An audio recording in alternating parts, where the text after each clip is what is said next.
Bienvenidos a un nuevo programa de Ruta Noroeste en el que recibimos al profesor e investigador Antonio Cruz y Saavedra. Bienvenido. Muchas gracias.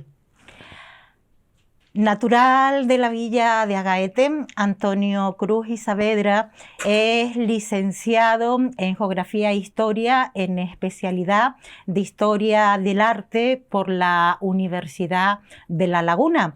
Su trayectoria profesional la ha dedicado a la docencia y en el año 2004 obtuvo la cátedra de Historia. Esta actividad como docente la ha compaginado también con una fructífera y extensa trayectoria como investigador. Y mucha de esta trayectoria como investigador ha estado dedicada precisamente a su pueblo de Agaete, un pueblo que en el año 2011 le reconoció esa dedicación nombrándolo hijo predilecto de Agaete. En el año 2016, Antonio Cruz y Saavedra ponía punto y final a su trayectoria docente, jubilándose en el IES Saulo Torón, después de 25 años de permanecer como profesor en el Centro Educativo Galdense. Era uno de los profesores históricos del Saulo Torón.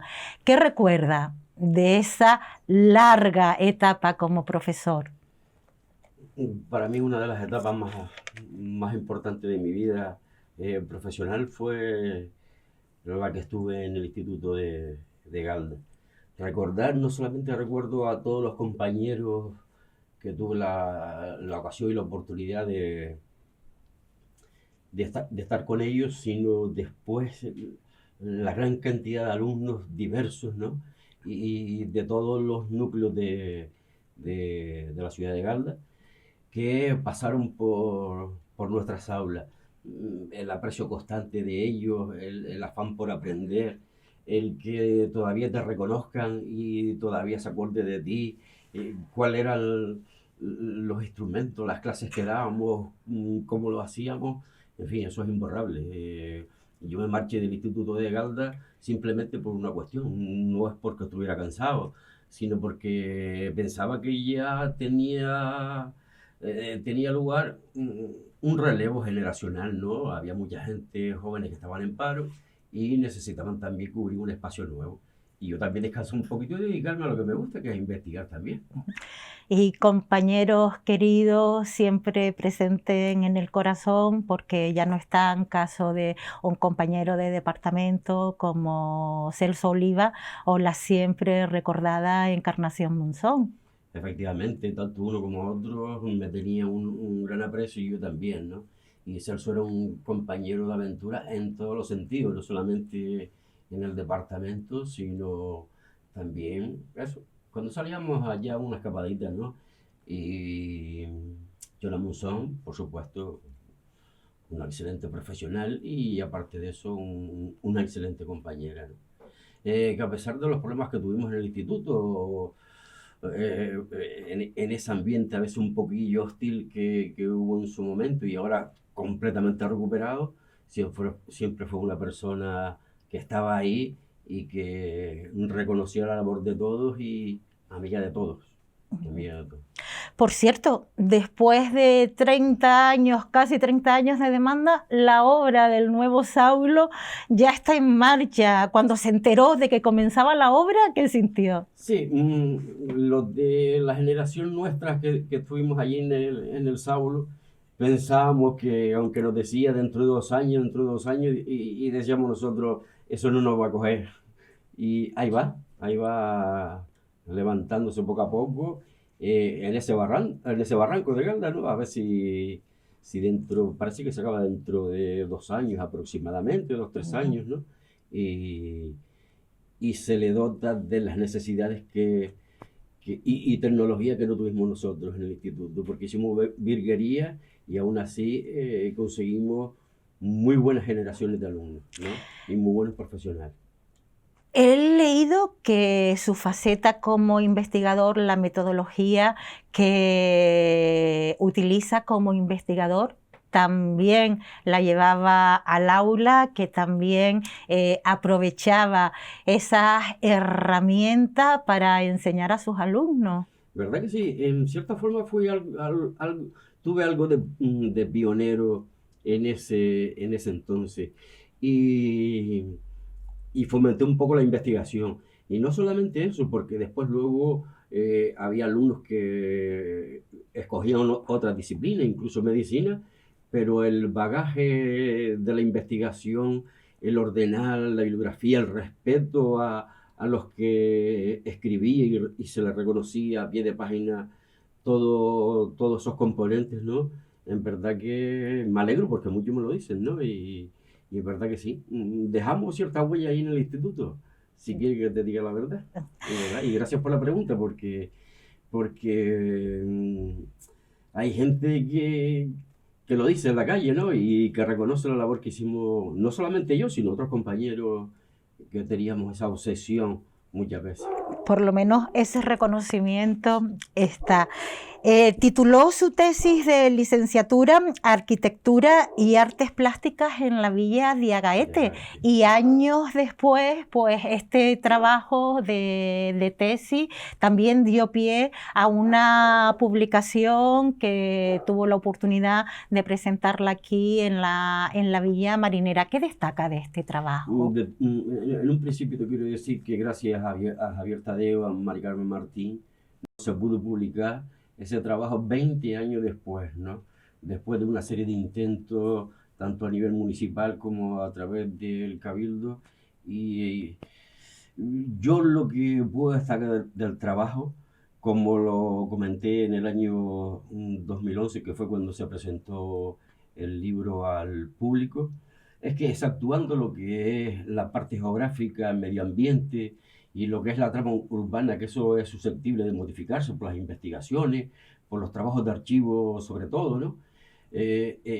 Con respecto a lo que es la arquitectura, con respecto a lo que es el tríptico de las nieves, eso es un trabajo que ha quedado ahí y que prácticamente ha consolidado esa base. Es decir, que tiene que haber algún descubrimiento nuevo, pero que con ese trabajo quedó prácticamente finiquitado en una serie de cosas que están ahí y que han servido para las generaciones posteriores y para los que estamos aquí presentes, para leerlos, ¿no? Y consultarlos.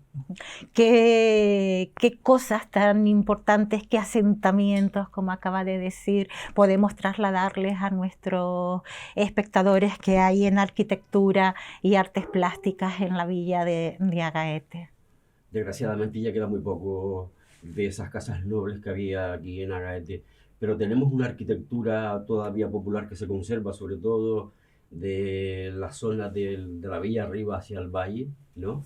San Pedro, vecindad de frente, etcétera, etcétera, con unas características tan particulares y con un juego de volúmenes, una cantidad de materiales diversos que se utilizaron, ¿no? Estructuras variables en el interior, tanto en el uso de materiales nobles o materiales menos nobles, ¿no?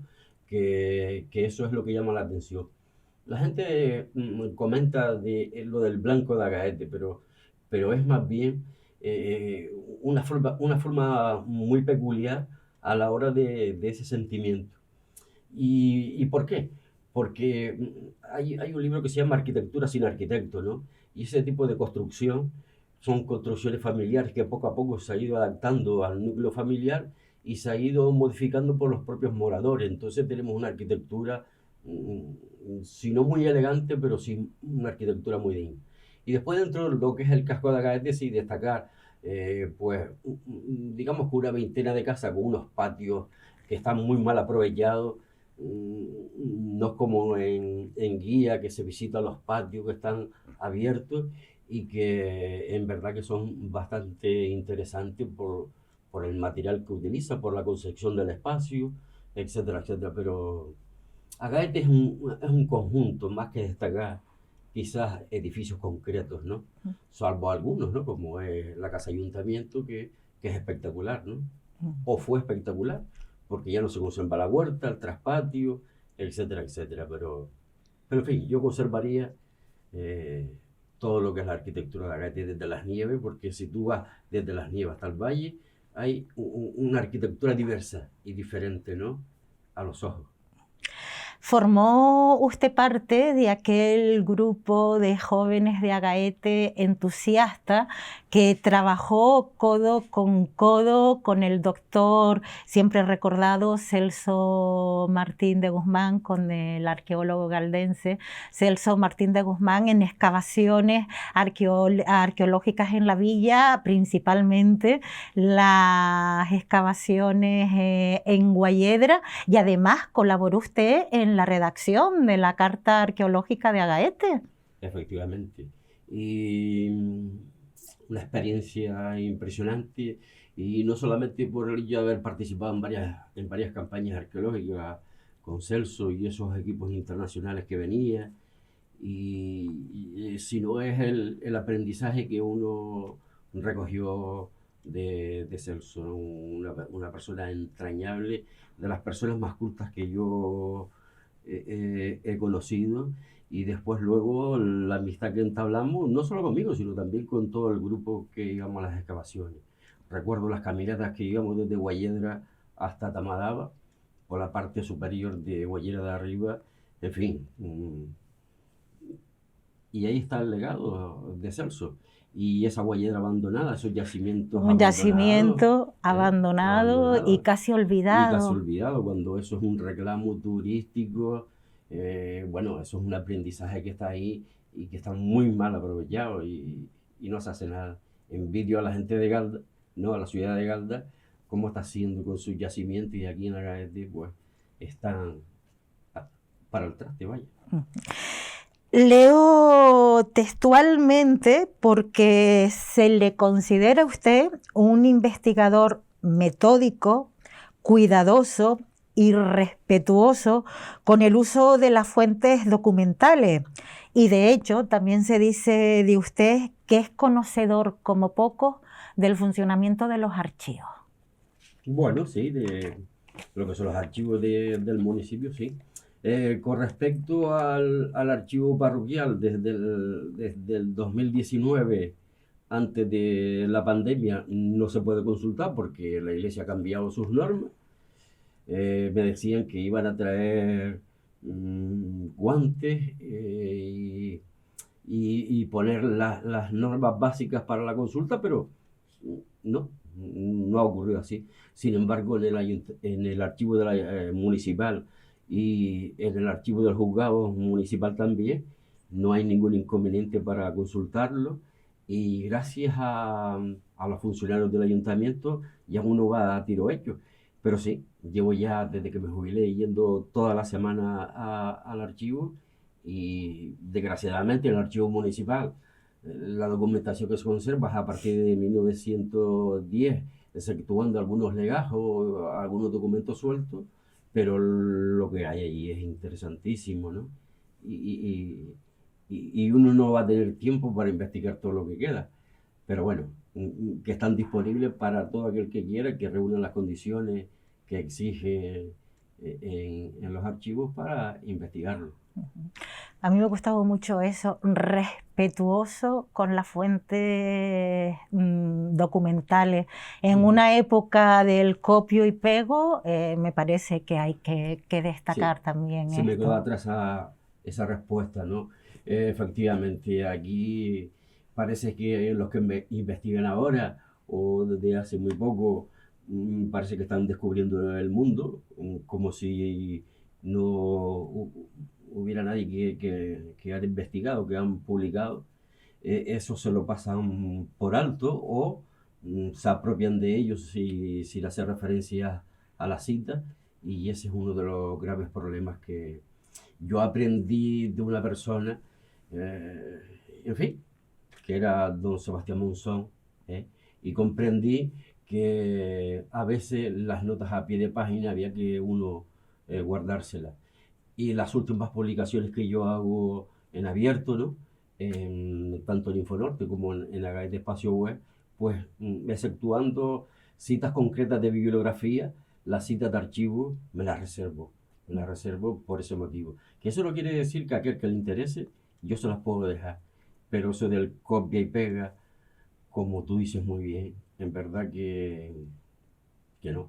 Porque uno gasta tiempo, gasta dinero y en fin, y la gente a veces son malagradecidas. Estábamos hablando que su labor como investigador centrada en la villa de Agaete fue premiada con ese título de hijo predilecto del municipio, pero además de Agaete usted ha investigado también con trabajos muy importantes y muy valiosos en municipios cercanos como en Galdar, donde es usted uno de los mayores conocedores, por poner un ejemplo solamente, del convento franciscano de la Vega de Galdar. Sí, eso es cierto. Vamos a ver, te explico. Cuando yo estaba investigando los años 80 para hacer el trabajo sobre arquitectura y artes plásticas en Agaete, veía muchas referencias sobre el convento de San Antonio. Una vez que presenté mi tesina o mi tesis de licenciatura en la Universidad de La Laguna, entonces escogí el tema para la tesis doctoral, que era la arquitectura de campo en la isla de Gran Canaria. Pero a razón de eso, dije, voy a sacar un artículo sobre lo que se publica en Agaete y lo que hay en Agaete sobre el convento de San Antonio de Pauda de la Vega de Gala. Pues nada, fui a los archivos de Galda, a los archivos parroquiales, y allí estuve 3 años metido, ¿no? E incluso allí había gente que investigaban, como era el caso de Sebastián Monzón, y que me aconsejaba a la hora de consultar los libros. Todo quedó en que abandoné mi tesis doctoral y me dediqué a investigar sobre el convento. Resultó que el convento de Galda, al ser algo que ya no está en pie, aunque se conserva todo el patrimonio y los libros, en su mayoría, no servía como base para una tesis doctoral. Pero aún así yo, como no me interesaba la tesis, la abandoné y seguí investigando. En verdad que otra de las satisfacciones que yo tengo como investigador es haber investigado sobre el convento de San Antonio, que es una locura, y me andé todos los archivos desde la zona norte hasta el sur de Gran Canaria, hasta Mogán, ¿no? Y la aldea San Nicolás, que es donde tenía la influencia del convento, y en verdad lo descubierto fue sorprendente. Y, y te apunto una cosa, por 2 ocasiones fui a hablar con los alcaldes, no con Don Teodoro, sino con los alcaldes anteriores, a ver si veía publicable el trabajo, que tiene más de 400 páginas para los documentos, en torno a unas 700 páginas, que las tengo en mi casa, ¿no? Y no lo vieron posible. Y ahí está. Y también otro trabajo, esa disputa entre el clero regular y secular también de Galdar. Sí, en verdad que sí. Del convento he ido sacando separatas y la he ido publicando, o bien en el Anuario de Estudios Atlánticos, o bien en la revista de historia que tiene la Universidad de La Laguna, ¿no? Y he sacado, yo diría que a lo mejor un 60% de ese trabajo ha ido publicándose poco a poco, ¿no? En esas revistas. Y también Infonorte y en el espacio. Sí. Sobre todo en Infonorte es donde he publicado más sobre el convento, ¿no? Precisamente comentarle que para Infonorte Digital ha sido un enorme privilegio contar con su colaboración, de la que es su casa, y que siempre pues estamos esperando con ansia pues un trabajo de Antonio Cruz y Saavedra. El Infonorte fue una ventana abierta para todos aquellos que queríamos publicar, ¿no? Porque cada vez hay más rigidez en estas revistas y tienen unos asesores que son muy rígidos, ¿no?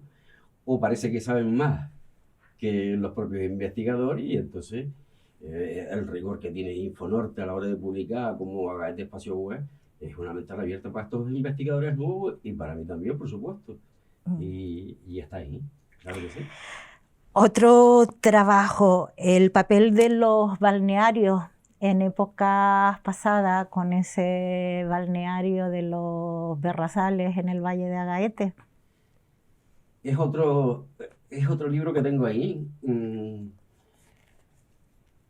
Llevo un año sin publicar, ¿no?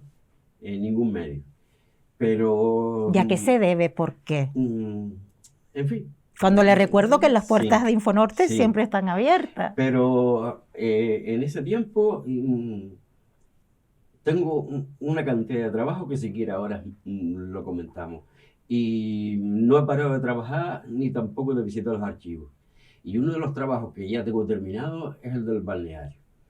Pero el balneario no es una cuestión solo, este trabajo no solamente es una cuestión de, de decir la importancia que tuvo solamente el agua, sino de todos aquellos que vinieron, el reconocimiento que tiene o que tuvo el balneario a nivel internacional, la propiedad de la tierra, la propiedad del agua, el estudio de todos aquellos casos de personas que vinieron y salieron curadas, de toda esa burguesía de Las Palmas, de esa clase media pudiente de Las Palmas que venía aquí a pasar, o 15 días, un fin de semana, un verano completo, a veces hasta 3 meses aquí, de los equipos de fútbol que venían, es decir, todo eso lo tuvo documentado y junto con la gran cantidad de fotos nuevas que prácticamente son desconocidas, la mayoría de ellos, el trabajo tiene aproximadamente unas 400 páginas en su totalidad y está prácticamente acabadito, acabadito. Y pues ha dicho que no ha parado de trabajar. No. ¿Qué más No. nos puede desvelar? Bueno, tengo en mi casa, sinceramente, ahora mismo, en mi ordenador, hay más de 2.500 páginas que todavía no han visto la luz. Entre ellas tengo un trabajo terminadito desde hace muy poco sobre,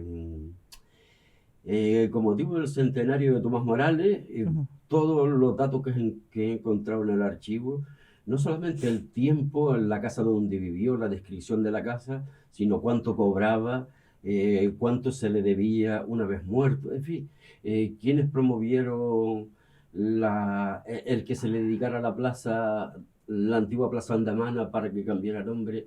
Todos esos detalles están en un pequeño trabajo que tendrá 30 y pico aproximadamente. Otro de los trabajos que tengo ahí, que está ahí concluyendo, ese sí es pequeñito, es sobre un chino que vivía en Agaete que se llamaba Agustín, que era indigente. Lo tengo localizado en 1910 y 1912, a raíz de el chino, el papahuevo, ¿no? Que puede que sea por este motivo el que se hiciera el papahuevo. Un señor que vino de Cancún, de la China, y que desde el año, si no me equivoco ahora, 1870 y pico, estuvo viviendo aquí en Agaete. Es decir, que en 1912 tenía 75 años y ahí le pierdo la pista a este hombre. ¿Qué más trabajo? Tengo otro trabajo sobre la calle San Germán, no solamente sobre la estructura de la población, sino que me llevó porque allí antes había una piedra grande, está todavía, pero le falta la cruz. Y entonces, investigando sobre el origen de la cruz, etcétera, etcétera, pues me llevó también a raíz de ello a confeccionar un trabajo. También he confeccionado otro sobre todas las cruces que hay en Agaete, documentadas desde el archivo, ¿no? Y desde la tradición oral, aunque más bien a través de fuentes de archivo. Y hay unos puntos más. Sí, bueno, ya veo. Normalmente de puertas para afuera, a nivel insular, a nivel regional, Agaete va asociado siempre al cuadro de la Virgen de las Nieves, a la tabla flamenca. Parece que es lo único que tenemos. Y escuchándolo a usted, pues una historia muy rica también la de la Villa Marinera. Por supuesto. Y en eso tienes toda la razón, ¿no? Porque Agaete no solamente era el dedo de Dios, Agaete no solamente es el tríptico de las nieves, sino tiene otros valores etnográficos. que hay que reivindicar los que están ahí. Agaete tiene una colección, por así decirlo, entre comillas, de hornos, tanto de cal, ¿no? Como molinos de hornos de cal, hornos de pan, y después luego arquitectura o obras de ingeniería que los hay aquí, como son los hornos, ¿no? Hay una cantidad de hornos que ya en la década de los años 90 hicimos varias exposiciones fotográficas sobre ellos, ¿no? Y explicando los motivos, los materiales, las estructuras, la diversidad de tipologías que había. En fin, Agaete es mucho más, ¿no? Es mucho más. Y no solamente, bueno, yo reconozco que el tríptico de Agaete es un valor que ha trascendido, ¿no? Y se le ha dado mucha publicidad. Pero después luego hay otros valores impresionantes aquí en Agaete y otras cosas a valorar aquí en Agaete, que no solamente eso. Solamente los propios vecinos, ¿no? Ya eso es un elemento de estudio, la estructura de la población, los orines, es apasionante, sinceramente. Antonio Cruz y Saavedra, vividor de la fiesta de la Rama e historiador también de la fiesta de la Rama de Agaete. Sí, pero para ser un poco, para ir de acuerdo con lo que tú me preguntabas antes, el trabajo que yo hice sobre la Rama es poner un poco de orden, ¿no? En el sentido de que prácticamente la fuente que utilizó fue a través de los periódicos y del archivo. Entonces yo lo que hice fue poner un poco en orden ese tipo de cosas. Hay muy pocas cosas mías dentro de eso, sino solamente el ordenamiento y darle una visión un poco particular. Y aclarar algunos conceptos a veces equívocos que se han publicado desde mi punto de vista sobre la Rama. Pero además ha hecho usted trabajos de un gran valor. Yo recuerdo uno que además publicamos en Infonorte sobre el cañón que empieza siempre en los primeros días de agosto y que se mantiene en esos días grandes de la fiesta, que por ejemplo en mi caso me hizo recordar ya la infancia pasada hace varios años. Son uno de los trabajos que le tengo más aprecio porque lo hice en pocos días y es tan sencillo, pero que al mismo tiempo, como dice el título, es de un colorido y de una plasticidad como lo fueron los propios cañones, ¿no? Porque si había un elemento reconocible que identificaba también la fiesta de la nieve, no solamente era la procesión, sino todo lo que acompañaba a la misma, ¿no? Y a la fiesta. Y uno de ellos eran los cañones, abandonados pero recuperados ahora en el Museo de la Rama, y falta uno que no sabemos dónde fue a parar.